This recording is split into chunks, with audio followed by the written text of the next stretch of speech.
So hey guys, welcome back to another video and I hope कि तुम सब काफी ज्यादा अच्छे और मजे में होगी। तो बिना किसी देर के आज की इस वीडियो को शुरू करते हैं। एपिसोड के स्टार्ट होने के साथ ही हमें दिखाया जाता है जहां पर बायू पैलेस की लड़कियां जमीन पर गिरी होती हैं, जिन्हें कि मिस्टर क्यू और सेवन ने काफी अच्छा सबक सिखाया था, जिससे कि उनकी अकल ठिकाने पर लग गई थी और वो लोग ये बात भली भांति समझ चुके थे कि किनी और इसके साथ ही कोई मामूली इंसान नहीं थे और शायद अब से वो लोग किनी से उलझने की कोशिश तो नहीं करने वाले। इसी दौरान हम देखते हैं कि वहाँ पर हमें एक लेडी की आवाज सुनाई देती है जो कि उन लड़कियों से कहती है कि क्या हुआ, आखिर यहाँ पर इतना शोर शराबा क्यों हो रहा है। और ये सुनकर जैसे ही वो लड़कियाँ उसकी तरफ देखती हैं, हमें बताया जाता है कि ये लड़की असल में मिस लूशियन की डिसाइपल है और जिसका नाम की मिस जुयू है और जो कि काफी ज्यादा एक्सट्रीमली ब्यूटीफुल होती है। और वो वहाँ पर आते साथ ही अपनी फेलो डिसाइपल से पूछती है कि क्या तुम सब ठीक हो, जिस पर वो लोग उसे जवाब देती है कि हाँ हम बिल्कुल ठीक है। जिसके बाद वो आगे बढ़कर दोनों प्रिंसेस को ग्रीट करते हुए उनसे उनका हालचाल पूछती है। इसी के साथ जैसे उसकी नजर किनियो पर जाती है तो वो उससे कहने लगती है कि तुम जरूर किनियो होगी, जिसके बारे में आजकल सभी जगह पर बस चर्चाएं ही हो रही हैं। जिस पर किनियो उससे कहता है कि ऐसी तो कोई बात नहीं। जिस पर हम देखते हैं कि वो उससे आगे कहने लगती है कि मैं अपनी सिस्टर्स के लिए आपसे माफी मांगती हूँ। जिस पर किनियो उससे कहता है कि ठीक है, क्योंकि मुझे लगता है कि इन्होंने अपना सबक सीख लिया है। जिसके बाद वो अपनी बहनों से कहने लगती है कि खबरदार जब तुमने दोबारा से इसे परेशान करने की कोशिश की। ये कहने के बाद ही हम देखते हैं कि वो सभी को वहाँ से ग्रीट करने के बाद चली जाती है। ये देखकर हमें सेकंड प्रिंसेस दिखाया जाता है जहाँ पर वो कहती है कि वैसे मानना पड़ेगा पर ये लोग इतने भी ज्यादा बुरे नहीं जितने की मेरी आंट है। जिस पर प्रिंसेस हुआंग कहती है कि मुझे ऐसा नहीं लगता, क्योंकि इनकी हंसी के पीछे भी कोई बहुत बड़ा राज छुपा हो सकता है। पर हम देखते हैं कि किनियो इस सब बातों पर जरा भी ध्यान नहीं देता और उसे कहने लगता है कि प्रिंसेस हमें यहाँ से चलना चाहिए। जिस पर वो कहती है कि हाँ तुमने सही कहा। और हम देखते हैं कि किनियो अपने मन में सोचने लगता है कि मैंने जितना एक्सपेक्ट किया था शायद आने वाले वो सारे बैटल्स मेरी उम्मीद से कहीं ज्यादा टफ होने वाले हैं। इसी के साथ सीन शिफ्ट होता है और हमें रॉयल पैलेस के अंदर का सीन दिखाया जाता है जहाँ पर किनियो बाकी सबके साथ एंटर करता है, जहाँ पर एक सर्वेंट आकर प्रिंसेस वांगजिन से कहता है कि अकॉर्डिंग टू हमारे होली एम्परर उन्होंने जैसा कहा था हमने सारी अरेंजमेंट्स वैसे ही की है। जिसके साथ ही जैसे वो लोग थोड़ा और आगे जाते हैं हम देखते हैं कुछ फीमेल सर्वेंट्स वहाँ पर उन तीनों को बड़े प्यार से ग्रीट करती है और उनका वेलकम भी करती है। जिसके बाद फर्स्ट प्रिंसेस उससे कहती है कि ये सारे सर्वेंट्स हमारी देखभाल के लिए यहाँ पर है, पर आज से ये तुम सभी की देखभाल करेंगे और अगर तुम्हें इनसे भी ज्यादा सर्वेंट्स की जरूरत हो तो बस हमें बता देना। जिस पर किनियो मना करते हुए कहता है कि नहीं हमारे लिए यही काफी है। जिस पर सेकंड प्रिंसेस यानी कि प्रिंसेस हुआंगलिन किनियो से कहती है कि क्या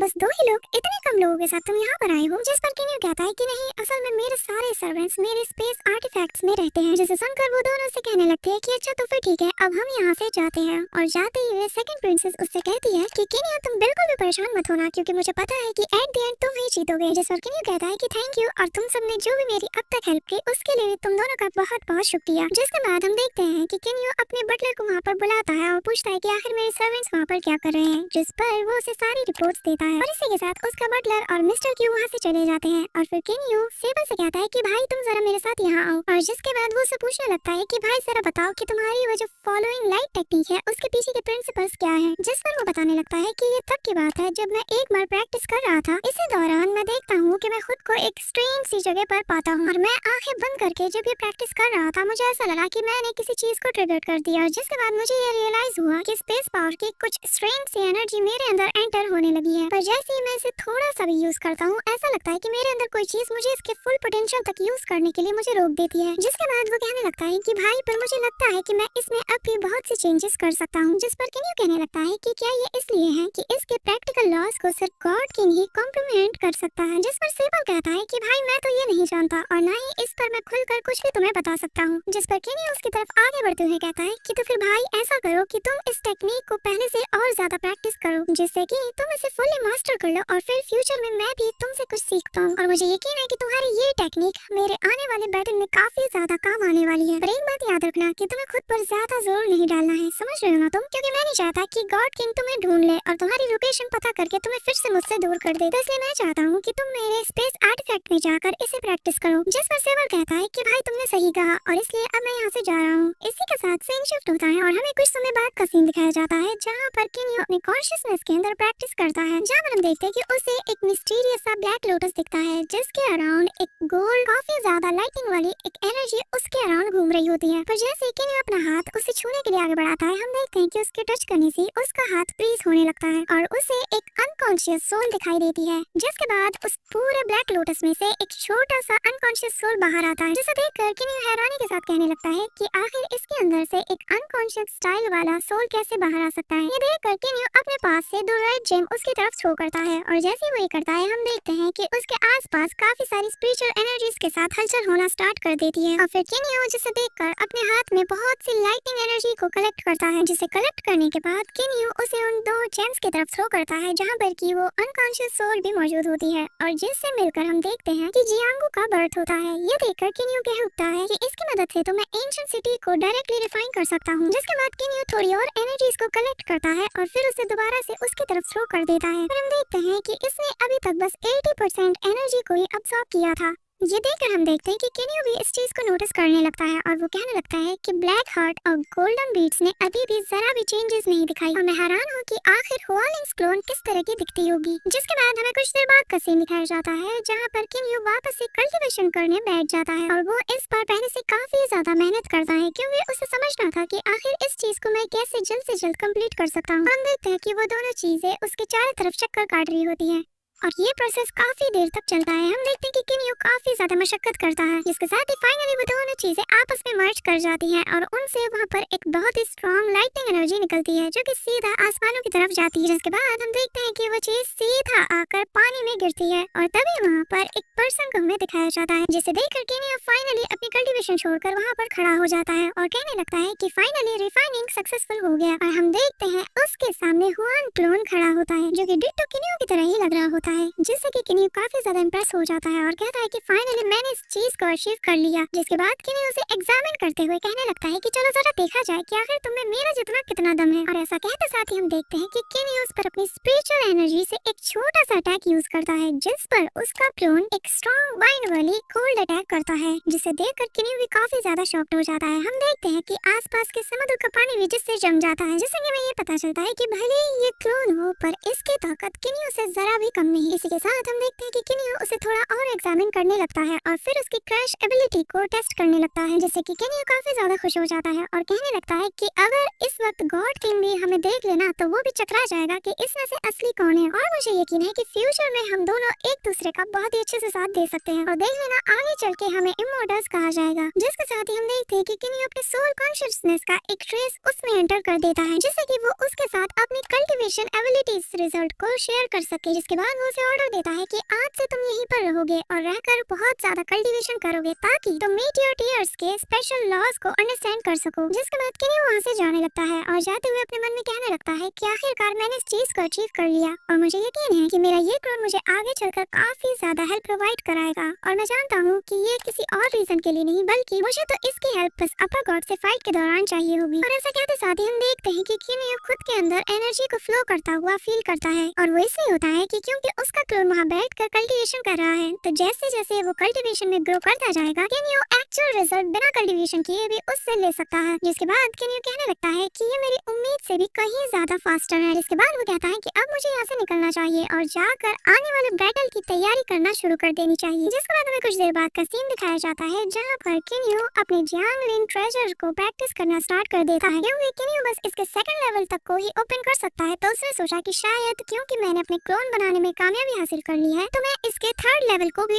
ओपन कर सकता हूँ। पर हम देखते हैं कि वो इस काम में कामयाब नहीं हो पाता और वो कहने लगता है कि हालांकि क्लोन बनाना सक्सेसफुल रहा और मेरी क्लोन बॉडी ने अब तक जितनी भी कल्टीवेशन की है and the power of the gods अभी तक ट्रांसफॉर्म्ड नहीं हुई और मुझे नहीं पता कि आखिर कब जियांगलिन रियलिम का थर्ड लेवल ओपन कर पाऊंगा मैं। हम देखते हैं कि ये सारी चीजें जब हो रही थी इसी दौरान 5 महीने गुजर जाते हैं। जिसके बाद किन्यू अपने बटलर और मिस्टर क्यू को बुलाता है और उनसे पूछने लगता है कि आखिर मेरे आने वाले बैटल की क्या तैयारियां चल रही हैं। जिस पर वो लोग बताते हैं कि अब बस कुछ ही महीने रह गए हैं और प्रिपरेशन सारी पूरी की पूरी जारी है। जिसके बाद किन्यू पूछने लगता है कि क्या तुम्हारी नजर में कोई सूटेबल कैंडिडेट्स है जो कि मुझे उस वॉर में ज्वाइन कर सके, क्योंकि मैं याद दिला दूं, होली एम्पायर की बहन ने 3 कंडीशन रखी थी कि ये बैटल 3 राउंड्स में होगा। फर्स्ट, जिसमें कि लोअर लेवल के सेलेस्टियल गॉड्स फाइट्स करेंगे, और सेकंड राउंड में मिडिल लेवल के सेलेस्टियल गॉड्स फाइट करेंगे, और हमारे फाइनल राउंड में तीनों कैंडिडेट्स एक दूसरे के अगेंस्ट फाइट करेंगे, और जो भी जितने राउंड सबसे ज्यादा जीतेगा वही विनर होगा और उसी को हॉल मास्टर बनाया जाएगा। इसी के साथ हम देखते हैं कि किन्यू की बात पर वो दोनों कहते हैं कि मास्टर ब्लैक फिश कैसे रहेंगे, जिस पर किन्यू बताता है कि पर मैं सेबल को चुनना चाहता हूँ, जिस पर उसका बटलर कहता है कि पर अगर गॉड किंग को पता चल गया कि सेबल यहाँ पर हमारे साथ है तो हमारे लिए एंडलेस ट्रबल पैदा हो जाएंगी, और मास्टर मुझे नहीं लगता कि ये सही वक्त होगा उससे दुश्मनी मोल लेने की। जिस पर मिस्टर क्यू उसे बताने लगता है कि मास्टर किन्यू, आपका ब्लैक ड्रैगन के बारे में क्या ख्याल है, क्योंकि ये सारे सेंट्रल गॉड्स में सबसे ज्यादा स्ट्रॉन्ग है, साथ ही लोअर गॉड के लिए मैं किंग फू को रेकमेंड करना चाहूंगा। जिस पर किन्यू कहता है कि उन दोनों को मेरे सामने पेश किया जाए। जिसके बाद हम देखते हैं कि वो दोनों वहाँ पर आ जाते हैं और फिर किन्यू तांजीव से पूछता है कि तुम्हारी इंजरीज कैसी हैं, जिस पर तांजीव कहने लगता है कि मास्टर मैं ठीक हूँ पर मुझे अभी भी 10 साल लगेंगे कि मैं फुल्ली इससे रिकवर कर पाऊँ। जिस पर किन्यू उससे बताता है कि तो फिर ठीक है, तुम कोई वेपन चूज कर लो और वापस से जियांग लियान रियलम में जाकर प्रैक्टिस करना स्टार्ट कर दो, और मुझे उम्मीद है कि आने वाले 10 साल से पहले ही तुम खुद को रिकवर कर लोगे। और जिसके बाद हम देखते हैं कि किन्यू अपने टॉप लेवल के वेपन्स को वहाँ पर उसे दिखाता है, जिसे देखकर वो काफी ज्यादा शॉक्ड हो जाता है, और फिर वो आगे कहने लगता है कि चू कंट्री के पीपल डायरेक्टली ऐसे टॉप ग्रेड के डिवाइन आर्टिफैक्ट्स को प्रोड्यूस कर सकते हैं, और मैं हैरान हूँ कि एक नॉर्मल गॉड किंग के पास कभी भी इतने सारे तो नहीं हो सकते। हम देखते हैं कि मिस्टर क्यू भी काफी ज्यादा हैरान हो जाता है कि आखिर किन्यू क्या ही बंदा है। जिसके बाद हम देखते हैं कि तियांजू उसे कहने लगता है कि मुझे ये ब्लेड थर्स्टी स्वॉर्ड चाहिए, और जो कि वाकई में देखने में काफी ज्यादा खतरनाक सी लग रही थी। पर हम देखते हैं कि किन्यू उसे कहने लगता है कि जरा सब्र करो, पर उससे पहले मैं चाहता हूँ कि तुम जरा इस बड़े स्वॉर्ड पर अपनी नजर डालो। और हम देखते हैं कि ये स्वॉर्ड असल में टॉप ग्रेड का डिफाइन वेपन होता है, जिसके अंदर के स्प्लिट व्हीकल की एक स्पेशल एबिलिटी भी मौजूद है, और जिसे कि हम जब चाहे 2 नाइफ्स और एक बड़े से स्वॉर्ड में सेपरेट कर सकते हैं। ये देखकर हम देखते हैं कि तियांजू भी काफी ज्यादा खुश हो जाता है। उसे उम्मीद ही नहीं थी कि किन्यू उसे इतना पावरफुल वेपन कभी देगा। जिस पर हम देखते हैं कि तियांजू उसे ग्रीट करते हुए कहता है कि मास्टर ये वेपन मेरे लिए सबसे ज्यादा सूटेबल है, और मुझे पक्का यकीन है कि सिचुएशन चाहे जितनी भी टफ हो मैं इसके साथ कोई भी बैटल को जीत सकता हूँ। जिसके बाद हम देखते हैं कि दूसरा पर्सन भी अपना एक वेपन चुन लेता है, और किन्यू उन दोनों को जियांग लियान रियलम में जाने का ऑर्डर देता है, और कहता है कि जाओ और जाकर खूब प्रैक्टिस करो, और तुम दोनों में जो भी जीतेगा वो मुझे वॉर में ज्वाइन करेगा। जिस पर वो दोनों जाते हुए कहते हैं कि मास्टर आप बेफिक्र रहें, हम आपकी उम्मीदों पर जरूर खरा उतरेंगे। इसी के साथ हमें कुछ महीनों बाद का सीन दिखाया जाता है, और जहाँ पर हम देखते हैं कि यूजी सिटी के अंदर कंपटीशन की काफी भारी भरकम तैयारियां जोरों शोरों से चल रही होती है। वहाँ के सारे लोग काफी ज्यादा इस मैच के लिए एक्साइटेड होते हैं, और 2 लोग आपस में बात कर रहे होते हैं कि यकीनन आने वाला कंपटीशन एक्स्ट्रा ऑर्डिनरी होने वाला। फाइनली आज वो दिन आ गया है जब हमें ये पता चल जाएगा कि आखिर हॉल मास्टर कौन बनेगा। जिस पर दूसरा गार्ड्स कहता है कि हाँ तुमने सही कहा, और मुझे भी इस बात की जाने की काफी ज्यादा एक्साइटेड हो रही है। हम देखते हैं कि इसी दौरान वहाँ पर बाकी के लोग भी आ जाते हैं। किन्यू भी अपनी पूरी टीम के साथ वहाँ पर आ जाता है, और हम देखते हैं कि साथ ही वहाँ पर उसी वक्त होली एम्परर और उसके फैमिली मेंबर्स भी आ जाते हैं। जिसके बाद होली एम्परर कहने लगता है कि मुझे यकीन है कि आप सभी लोग आज के मैच के लिए काफी ज्यादा एक्साइटेड होंगे, और मुझे यकीन है कि डोंग हू जो कि गॉड आर्मी का कैप्टन है, साथ ही किन्यू जो कि फॉर्मेशन मास्टर है, और बायू पैलेस की जीनियस डिसाइपल यानी कि लेडी ज़ुइयो यहाँ पर बहुत ही ज्यादा एक्साइटेड होंगे। ये मैच आप तीनों में खेला जाएगा, और मुझे यकीन है कि जो सबसे ज्यादा स्ट्रॉन्ग और डिजर्विंग कैंडिडेट होगा वही आज का ये मुकाबला जीतेगा। इसी के साथ हमें सारे कैंडिडेट को एक एक बार दिखाया जाता है, पर इन तीनों के कॉन्फिडेंट में हमें कोई भी कमी नजर नहीं आती। सभी लोग एक से बढ़कर एक होते हैं, और जिसका मतलब कि ये कि यहाँ पर हमारे पास टोटल 3 ग्रुप्स हैं, और जिनके बीच की 9 राउंड का बैटल होगा, और जो भी ग्रुप बैटल के 2 सीट से जीतेगा वही हॉल मास्टर बनेगा। इसके बाद हम देखते हैं कि एक आदमी आगे बढ़कर कहने लगता है कि पहला मैच किन्यू वर्सेस लेडी शुयू के बीच में होगा, और जिसके साथ ही हमारा लोअर गॉड कॉन्टेस्ट यहीं पर स्टार्ट होता है। जिस पर हम देखते हैं कि लेडी ज़ुई अपने एक टीममेट को आगे भेजती है, जिसे देखकर किन्यू कहने लगता है कि दिखने में तो ये काफी ज्यादा ऑर्डिनरी ही लग रही है, मुझे यकीन नहीं होता कि आखिर ये इतने सिंपल से पर्सन को बैटल के लिए कैसे भेज सकती है। जिस पर वुलिंग कहता है कि मास्टर हमारे ओपोनेंट ने अपना टीममेट भेज दिया है, तो क्या मैं अब आगे बढ़ सकता हूँ। जिस पर किन्यू से कहता है कि ठीक है तुम सबसे पहले जाओगे। जिस पर हम देखते हैं कि वुलिंग जैसी ग्राउंड में एंट्री मारता है वो उस लड़की से कहने लगता है कि छोटी बच्ची जल्दी से जल्दी अपनी हार यहीं पर मान लो। जिस पर वो लड़की कहती है कि अपनी बकवास बंद करो और लड़ने के लिए तैयार हो जाओ, और ये कहते साथ ही वो अपना वेपन उस पर हमला करने के लिए निकाल लेती है, जो कि एक बहुत बड़ा जायंट चेन की तरह होता है। हम देखते हैं कि दूसरी तरफ वुलिन भी अपने वेपन से उस पर पहला काउंटर अटैक करने लगता है, जिसे वो लड़की बहुत ही इजीली डॉज कर देती है, और देखते ही देखते वो लड़की उसे अपने वेपन में जकड़ लेती है। ये देखकर वहाँ मौजूद किन्यू और बाकी सब काफी ज्यादा शॉक्ड हो जाते हैं, और फिर वो कहने लगता है कि देखने से लगा नहीं था कि ये इतनी ज्यादा स्ट्रॉन्ग होगी। इसी के साथ हम देखते हैं कि पहला राउंड किन्यू हार जाता है, और लेडी जुयू जीत जाती है, जिसके बाद वो आदमी अनाउंस करता है कि अब second central God contest start होगा। और जिसे देखकर होली एम्परर अपनी बहन से कहने लगता है कि मुझे यकीन नहीं होता कि तुमने सच में एक डिप्टी गॉड को लोअर गॉड के मैच में भेज दिया। जिस पर उसकी बहन कहती है कि एम्परर इसमें चौंकने वाली क्या बात है, क्या आप नहीं जानते कि मैं कैसे काम करती हूँ? और मुझे उम्मीद नहीं थी कि किनियो किसी ऐसे को भेजेगा जिसके पास इतना हाई ग्रेड डिवाइन वेपन होगा, पर वो फिर भी हार जाएगा। जिस पर एम्परर कहने लगता है कि अब आगे देखा जाएगा कि किनियो अब क्या करता है। इसी के साथ हम देखते हैं कि फाइनली सेकंड राउंड के लिए वो त्यानजुन को सेंड करता है और त्यानजुन अपने ओपोनेंट को देखने के बाद किनियो से कहने लगता है कि मास्टर आप बिल्कुल भी फिक्र मत कीजिए, इसे फर्क नहीं पड़ता कि ये कितनी ज्यादा ताकतवर है, क्योंकि आज यहाँ पर मैं ही जीतने वाला हूँ। और ये कहते साथ ही वो उस लड़की से कहने लगता है कि छोटी बच्ची याद रखना, आज तो तुम यहाँ पर हारने वाली हो। और ये कहते साथ ही उसकी आंखों में फाइट के लिए जोश नजर आता है, जिस पर वो लड़की कहने लगती है कि मास्टर लियांग भी इस मैजिक स्वॉर्ड से डॉज नहीं कर सकते। और उसके वेपन को देखकर एम्परर कहने लगता है कि अच्छा तो तुमने सबसे बेस्ट हेवनली आर्टिफैक्ट को भी उसे दे दिया, और मैं हैरान हूँ कि तुम होंगमेंग को क्यों यहाँ पर नहीं बुला रही। जिस पर वहाँ बैठा दूसरा पर्सन कहने लगता है कि मुझे नहीं लगता कि उसकी यहाँ पर कोई भी जरूरत होगी। जिसके बाद वो लड़की आगे कहने लगती है कि ब्रदर आप फिक्र ना करें, मैंने अपना सबसे खास वेपन ऑलरेडी लेडी शुयू को दे दिया है, और उस वेपन को कौन कब और कहाँ यूज करेगा ये वही डिसाइड करेगी। इसी के दौरान सेकंड राउंड स्टार्ट हो जाता है और वो लड़की त्यानजुन पर काफी सारे अटैक करने के लिए जैसे ही आगे बढ़ती है, हम देखते हैं कि त्यानजुन अपने काफी सारे क्लोन्स बना लेता है और वो अपने स्पेयर की मदद से उसके हर एक अटैक को लगातार डॉज करता जाता है। और ये सीन देखने में काफी ज्यादा इंटरेस्टिंग लगता है। इसी दौरान हम देखते हैं कि वो अकेले ही उन चारों क्लोन से फाइट करती है और लगातार उनके अटैक से डॉज करती है। और एक वक्त ऐसा आता है जब सारे क्लोन्स उस पर एक साथ अटैक करते हैं और वो उन्हें अपने स्वॉर्ड से रोकती है, पर तभी उसके स्वॉर्ड के अंदर से वो अपनी एक छोटी सी स्वॉर्ड को बाहर निकालती है और जैसे उसे हवा में लहराती है तो काफी सारी थंडर एनर्जीज वहाँ पर जमा होने लगती है और वो उसे निकालते साथ ही कहने लगती है कि ये एक मैजिकल वेपन है और तुम इसके चलते मुझे तो कभी नहीं हरा सकते। और ये कहते साथ ही वो उसकी एक्चुअल बॉडी पर तेजी से अपने स्वॉर्ड से हमला करने के लिए आगे बढ़ती है, पर जैसे ही वो उसके आंखों को टच करने वाला होता है, हम देखते हैं कि तभी पीछे से उसे चेन से कोई जकड़ लेता है, जो कि त्यानजुन की ही रियल बॉडी होती है। और वो उससे हंसते हुए कहता है कि अच्छा तो तुम्हें मेरी क्लोन बॉडी में इतना ज्यादा इंटरेस्ट है। ये देखकर वो लड़की उसे छुड़ाते हुए उस पर काउंटर अटैक करने की कोशिश करती है, जिसके साथ ही हम देखते हैं कि फाइनली त्यानजुन अपना वो डिवाइन वेपन बाहर निकालता है और उस पर एक जोरदार अटैक करता है, जिस पर वो आगे कहने लगता है कि मुझे मास्टर ने ये ग्रेट डिवाइन वेपन दिया है ताकि मैं इस बैटल को जीतकर उनके प्राइड को बढ़ा सकूं। इसी दौरान हम देखते हैं कि उसके बाकी के क्लोन्स भी उस पर अटैक करना स्टार्ट कर देते हैं और ये मौका देकर त्यानजुन की रियल बॉडी उस पर एक ऐसा अटैक करती है जिससे कि उसका वेपन दूर जाकर गिर जाता है। और जैसे ही वो अपने वेपन को लेने के लिए उसकी तरफ दौड़ती है, बाकी के क्लोन्स आकर उसे घेर लेते हैं और पीछे से उसकी रियल बॉडी आकर उस पर तलवार तान देती है और त्यानजुन स्वैग के साथ कहता है कि अगर तुम जरा से भी हिली तो मैं तुम्हें यही जान से मार दूंगा। इसी के साथ हमें पता चलता है कि सेकंड राउंड किनियो की टीम ने जीत लिया है और इसी के साथ अब थर्ड राउंड स्टार्ट हो जाता है, जो कि किनियो वर्सेस लेडी जुयू के बीच में होने वाला है, जिस पर हम देखते हैं कि वो दोनों ही सबसे पहले एक दूसरे को रिस्पेक्ट के साथ ग्रीट करते हैं और लेडी जुयू उससे रिक्वेस्ट करती है कि मैंने आपकी फॉर्मेशन के बारे में बहुत ज्यादा सुना है, तो क्या मास्टर किनियो मुझे अपने फॉर्मेशन की एक झलक दिखा सकते हैं। ये कहते साथ ही हम देखते हैं कि किनियो वहाँ पर अपना फॉर्मेशन एक्टिवेट कर देता है और फिर वो अपना formation of the universe technique को भी यूज करता है, जिससे हम देखते हैं कि वो दोनों एक बड़े से फॉर्मेशन के अंदर आ जाते हैं। ये देखकर वहाँ मौजूद लोग इंक्लूडिंग होली एम्परर भी काफी ज्यादा शॉक्ड हो जाता है और उसकी बहन भी किनियो की तारीफ करती है, जिसके बाद हम देखते हैं कि उस सर्कल के अंदर का स्पेस भी चेंज होने लगता है, जो कि हमारी स्पेस से काफी ज्यादा डिफरेंट होता है। जिसके बाद होली एम्परर कहने लगता है कि तुम इसके फॉर्मेशन को देखकर ही समझ सकती हो कि क्यों किनियो इतना ज्यादा पॉपुलर है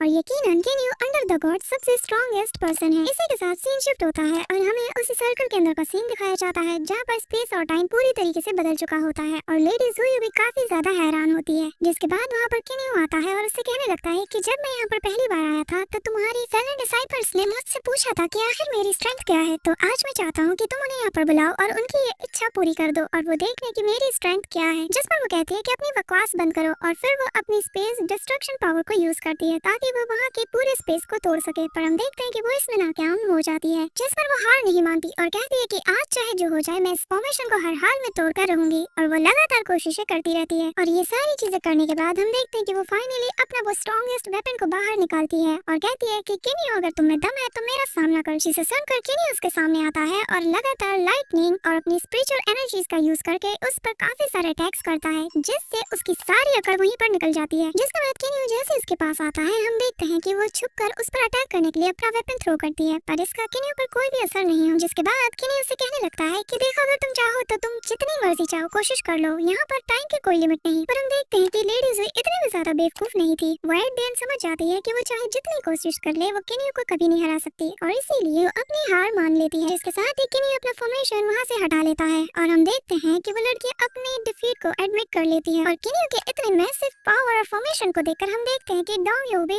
एडमिट कर लेता है कि वो अब आगे लड़ना नहीं चाहता और जिसका साफ मतलब ये कि अब किन्यू ये सारी कंपटीशन को जीत चुका है और अब नेक्स्ट हॉल मास्टर किन्यू होगा। जिसके साथ ही हम देखते हैं कि ये कंपटीशन यहीं पर एंड हो जाता है और फिर हमें एक बैंक्वेट का सीन दिखाया जाता है जहाँ पर सभी लोग काफी ज्यादा एंजॉय करते हैं, जहाँ पर किन्यू के पास एम्परर का आदमी आकर कहता है कि अगर आपको मेरी कोई हेल्प चाहिए तो मैं जरूर मदद करूंगा, जिस पर किन्यू उसका शुक्रिया अदा करता है। जिसके बाद वो बताने लगता है कि जिस हॉल का तुम अभी मास्टर बने हो ये हॉल बहुत ही कैजुअलिटी से गुजर चुका है और मुझे उम्मीद है कि तुम हमारे इस हॉल को काफी ऊंचाइयों तक ले जाओगे। So that's it for today guys, आज का ये एपिसोड यहीं पर एंड होता है। तो मिलते हैं नेक्स्ट वीडियो में, तब तक के लिए बाय।